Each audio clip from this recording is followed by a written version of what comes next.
by Shannon Messenger. Keeper of the Lost Cities. Exile. Chapter 3. The lush pastures of Havenfield glittered into focus as Sophie's body reformed on the wide, flower-lined path that cut through the main grounds. Her legs held strong beneath her, but the dizziness was almost overwhelming, and rainbow flecks of light obscured her vision, like she was seeing the world through a kaleidoscope. She wobbled, wishing she had something to hold on to, as the Alicon screamed with terror and took off into the sunset-streaked sky. Sophie stumbled after her, but she'd only made it a few steps before strong hands grabbed her by the shoulders and spun her around. "What were you thinking?" Grady's arms shook as he held her tight, but Sophie was more worried about the blurry grey blob looming behind him. Even through the swirling colors, she could make out Sandor's furious glare. "I'm fine, I promise," she said, gulping down air and willing the words to be true. The winged horse whinnied, and the wave of panic helped Sophie focus. "I have to calm her down before she flies away." Grady's grip on her shoulders tightened for a second. Then he shook his head and released her. "We'll continue this conversation later." She was sure they would, and she didn't have time to worry about it. Her head was finally clearing, and just in time. Verdi, their resident T-Rex, who still hadn't adapted to her vegetarian diet, was roaring, like she was craving a glittering horsey snack. The Alicon veered away from the neon green feathered dinosaur, heading toward the grove, a lush orchard of bulbous trees. Several squat brown gnomes streaked from the arched green doors in the trunks, their huge grey eyes staring at the Alicon as she circled overhead. "Help! I need something to lure her down," Sophie called as she raced past them, though several gnomes had already taken off toward the row of golden silos that lined the furthest cliff. The gnomes weren't servants. They lived with the elves by choice, and they were masters when it came to plants and animals. Hopefully, they knew some treat an Alicon wouldn't be able to resist. "Boy, are you in trouble?" Dex said as he caught up with Sophie. "You'll be lucky if Grady and Edelyn let you out of the house before you turn 250. "Not helping, Dex." "Please come back," she transmitted when the horse flitted even higher. "Friend." "Try these," Grady said, behind her holding out a handful of twisted pale blue stalks. A spicy cinnamon-like scent tickled Sophie's nose as she took them and held them toward the sky. "Come down, girl," she called, sending images of the Alicon feasting on the slender twigs. "I have treats." Curiosity wove through Sophie's emotions. "Treats," Sophie repeated. The Alicon whinnied and circled lower, but didn't land. Sophie kept repeating her promise of treats and waving them in the air until finally, after 3 more rotations, the Alicon slowly touched down a few feet away, prodding the ground with her gleaming hooves. Sophie smiled and held out the stalks. "Here, girl." The winged horse studied Sophie with her enormous brown eyes. Then she lunged forward, and her wet, square-toothed snout chomped the stalks of the treats straight from Sophie's hand. Sophie barely had time to get her fingers out of the way before the Alicon gobbled the rest. "Ew," Dex complained, plunging his nose. "Who knew sparkly horses had such bad breath?" "It's nothing on eggy breath," Sophie reminded him. Her pet imp might only be a palm-sized furball, but every time he opened his mouth, it was like standing near a mountain of rotting eggs and dirty diapers. I think we are going to need more of these, she added when the alicorn's rough purple tongue started licking her arm. Already on the way, Grady pointed to a gnome stumbling toward them with a bundle of the blue stalks almost as tall as he was. Gnomes looked more like plants than animals with rough earthy skin and bright green thumbs. Sophie still got a little startled when she saw their strange features, so she wasn't surprised when the alicorn whinnied and reared back.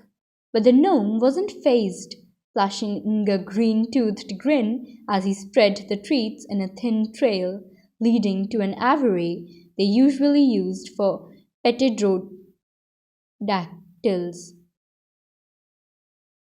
The nervous horse eyed the stalks suspiciously, but after a minute she lowered her head and began munching her way toward the enclosure. She was still feasting on the last of the treats when Grady closed the gate, locking her inside the small dome of interwoven green bamboo stalks. Panic bloomed inside Sophie's mind as the alicorn tried and failed to spread her wings in her enclosure. It's only for a few hours, Grady explained when he caught Sophie's frown. The gnomes are already working to enclose the cliffside pasture. Wow, really? Grady and Endelin had vacated the cliffside pasture not long after Sophie had disappeared, not wanting to go anywhere near the caves where she'd supposedly drowned. After she'd been rescued, they'd added a higher metal fence all along the cliff's edges to block anyone from using the path that led to the beach complex. Sophie wasn't sure if the complex padlock was meant to keep her in or keep others out. But either way, she had no problem staying away from those caves. She never wanted to see them again. The pasture was a perfect expanse of soft, grassy knolls to a house a flying horse, so she could see why Grady was willing to use it. But enclosing it would be a massive undertaking. Good thing the gnomes were amazingly industrious creatures. They absorbed energy from the sun and needed almost no sleep, so they were always looking for ways to stay busy. If anyone could work such a miracle, it was them. Can we at least give her more treats to cheer her up? Yalicorn was staring at her with sad, watery eyes. The gnomes are getting her more right now. It's a good thing they harvested a bunch of swizzle peas today. See, you'll be okay, Sophie told her. I promise. The alicorn looked away. She hates me now. She'll forgive you. Grady rested his hand on her shoulder, and it gave Sophie the courage to turn and face him. What about you? She asked quietly. Still hate me for leaving her here? Grady closed his eyes. Sophie, nothing you do will ever make me hate you. But what you did was very dangerous. If something had happened to you, Sophie stared at her feet. I'm sorry. I really do try to be careful. I know, but can you never be careful enough? Okay. She nodded, and he strangled her with a hug. She got a whiff of the Sasquatch funk in his tunic and pulled away, coughing. So, what's my punishment? I want Elvin to check you out in the morning. Make sure you really are okay. Sadly, that wasn't a surprise. She'd pretty much set the record for most physician house calls ever. Ironic considering how much she hated doctors. And you get to bathe the vermin on for the next month, Grady added. Sophie groaned. She swore the giant mutant hamster thing had been plotting to destroy her since she'd helped trap it when it arrived at Havenfield. That's just mean. No, that's awesome, Dex corrected. Glad you think so, Dex, Grady told him, 'cause you get to help her. Hey, I didn't do anything wrong. I never said you did, but do you really think Sophie will let you just stand there and watch her work? He was right. She was totally going to rope Dex into helping her, and he came over almost every day. They were best friends after all.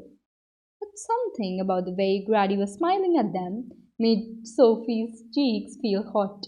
Dex must have noticed it too, because his face was bright red as he mumbled some excuse about his parents worrying if he wasn't home soon, and quickly leaped out of there. Grady took Sophie's hand, his smile fading. I don't think we should tell Adeline about your little adventure. What with tomorrow? I'm sorry I scared you. He gave her a sad smile. Just don't do it again. Now come on, let's go wash off the Sasquatch grime and tell Adeline what we found. By the time Sophie had showered and changed and fed Iggy his dinner, so he wouldn't trash her room. Imps could be very troublesome creatures if they were discontent. The sun had set and the gnomes had finished preparing the pasture.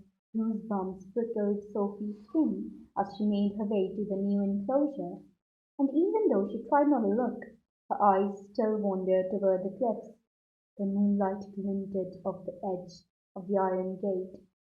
She forced herself to look away, focusing on the thick stalks that looked like purple bamboo bent into wide arches, creating a web-like dome over the mile-wide space.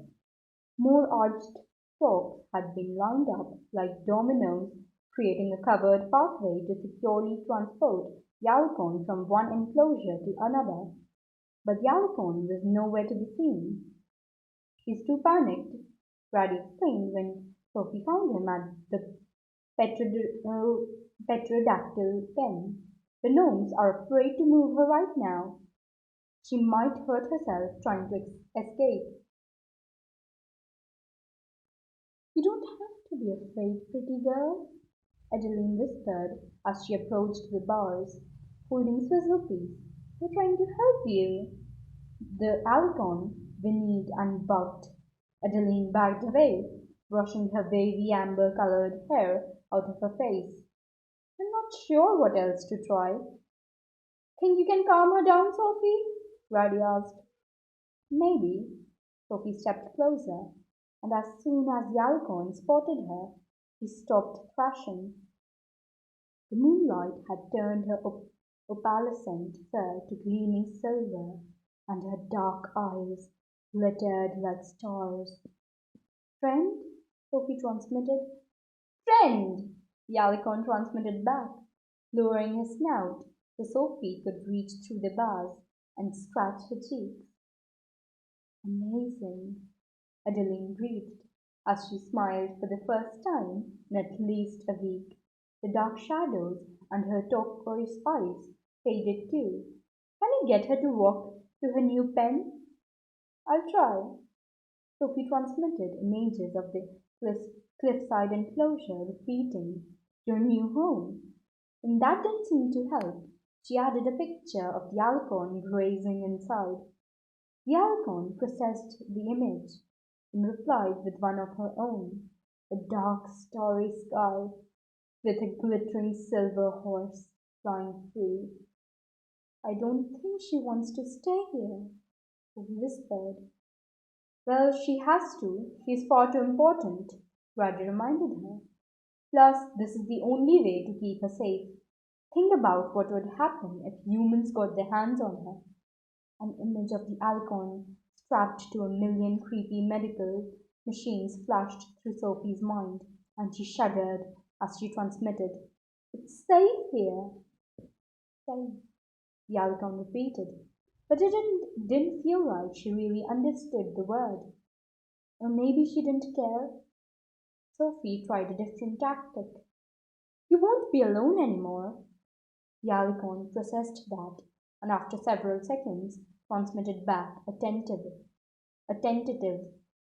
"Friend?" "Friend," Sophie told her, sending the image of the enclosure again. "Safe. Let's move you to your new home." This time the Alicorn didn't argue, and Sophie nodded to Grady. He gave the gnomes the signal to open the gates between the pastures. Calm, Sophie transmitted, as the Alicorn tensed, but she still felt a surge of panic as the gates slid apart and the Alicorn galloped forward, racing through the tunnel at full speed. Sophie jogged after her, with Grady and Edeline right behind, and they all sucked in a breath when the shimmering horse reached her new pasture and spread her wings, flying to the highest part of her dome. Well done, Sophie, Grady said, squeezing her shoulders. What would we do without you? She blushed from the praise. Have you told anyone we found her? I tried to reach Alden, but he was out of range. I'll try him in the morning. Sophie shivered, even though she wasn't cold. There were only few places, and in Potter, a small silver square that worked a bit like a video phone would be out of range, and they were all dark, forbidden places. She hated to think Alden was out there, risking his life, trying to find her kidnappers. The Alicorn whinnied and landed, snapping her back to the present. Sophie reached through the purple bars, and after a second the horse trotted close, enough for Sophie to stroke her shimmering neck. I wish I knew what to call you. It seemed wrong to call such a breathtaking creature something as boring as the Alicorn. Do you have a name, pretty girl? She didn't actually expect an answer, but a thought prickled her mind anyway.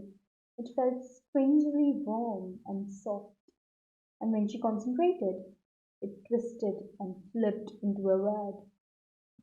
Sylvie, Sophie whispered. The Alicorn nickered. What did you say? Adeline asked. Sophie shook her head to clear it. I think her name is Sylvie. Sylvie nickered again. Wait, you can speak to her with words? Grady asked. Sometimes she repeats the words I transmit, but this didn't feel like that. This was more like she spoke to me in her own language, and I translated it. For a second, they both just stared at her. Then Grady laughed. The wonders of your talents never cease. Sophie tried to smile, but her stomach turned sour. Being a polyglot, able to understand any and all languages, was another talent that had been triggered during her kidnapping. A third special ability. She should probably be proud to have so many skills, but she couldn't help worrying about what her abilities meant and what she'd be expected to do with them. A haunting voice whispered from her memories. You're the little puppet. You okay, Sophie? Adeline asked, a thin, worry line between her brows. Yeah, just tired. As the words left her mouth, she realized they were true. Every part of her ached, and remnants of her headache still pulsed behind her eyes. I think I'm going to bed. She could tell Grady and Edeline weren't convinced, but they didn't press the issue. She stroked Sylvie's silky nose, promised to see her in the morning, and headed to her bedroom, which took up the entire third floor of Havenfield. Her room was dark, lit only by the moonlight streaming through the walls of windows. She lingered in the doorway, snapping her fingers and waiting for the crystal stars that dangled from the ceiling to flood the room with light before she went any farther. Sandor had already done his nightly sweep of her room to check for intruders, but she still scanned every nook and shadow, searching for any sign that someone had been there besides her. Other than a badly chewed shoe, Iggy's handiwork, everything was in its place. Not even a single petal on the flowers woven into her carpet had been touched. Satisfied, she closed her door, changed into her pajamas, and sank into her enormous canopy bed, stretching her weary muscles as she did. She snuggled her face against Ella, the bright blue stuffed elephant she couldn't sleep without, and snapped her fingers again, switching off the lights. Iggy took his place on her pillow, curling his tiny grey body into a ball, and within seconds he was snoring like a chained sow. Sophie scratched his fuzzy tummy, wishing she could fall asleep so easily, and clapped her hands to lower the thick shades across her windows. She'd hoped to close her eyes and dream of sparkly winged horses flying through a bright blue sky. Instead, black cloaked figures haunted her mind, snatching her from the shadows and dragging her away in a drugged haze. Sharp bones sliced her wrists and ankles as someone shouted questions she didn't know the answers to. And fiery hands seared her skin, and ghostly whispers swirled through the blackness. They would find her. She would never escape them again.